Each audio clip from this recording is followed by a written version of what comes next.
Ikinabahala ng ilang ahensya ng gobyerno ang pagdami ng mga electronic vehicle na dumadaan sa mga national road. Kaugnay nito ay may mangilan-ngilang obserbasyon ang Metropolitan Manila Development Authority o MMDA sa iba't ibang parte ng Metro Manila kung saan ang mga e-vehicle ay nagsanhi ng pagbigat ng daloy ng trapiko.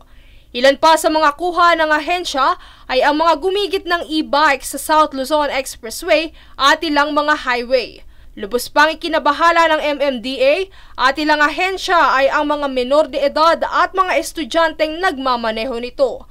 Anila sapagkat walang lisensya at hindi sumailalim sa mga eksaminasyon, hindi nila alam ang traffic rules and regulations na maaaring maging dahilan ng aksidente. Dahil dito, nais nilang i-regulate ang pagkakaroon ng lisensya at rehistro para magkaroon ng kaliwanagan sa pulisiya at kaligtasan na rin ng mga mamamayan.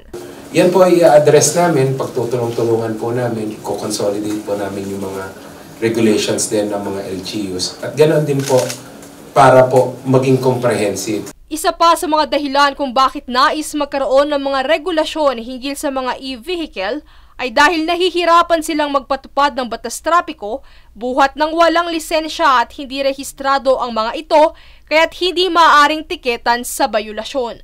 Ngunit ayon sa kanila, may mangilan-ngilan ng bayan sa iba't ibang panig ng bansa ang nag-i-impound sa mga e-vehicle road violators. Habang sa syudad ng Caloocan naman, na isa sa mga nag-request ng registration ay nakapagtala ng 18,000 e-tricycles. Sa kabilang banda, sinabi ni Land Transportation Franchising and Regulatory Board Chairman Attorney Teofilo Guadis III na isa itong hadlang sa paglulunsad ng mga modernized jeepney sapagkat sila ay umaagaw ng mga pasahero. Samantala, ayon kay Land Transportation Office Chief Assistant Secretary Attorney Vigor Mendoza II, ang pagpapatupad ng regulasyong ito ay whole-of-government approach at para sa buong bansa. 4136, yan ang batas ng LTO. Malinaw naman doon na lahat ng mga motorized vehicle na ginagamit sa lansangan, public highways, ay kailangan rehistrado sa LTO for Electric Vehicle Development Act. No? Ang national roads naman na ginagamit nila. No? So kailangan magmamalinawan namin kung saan ba sila pwede at saan sila hindi pwedeng gamitin.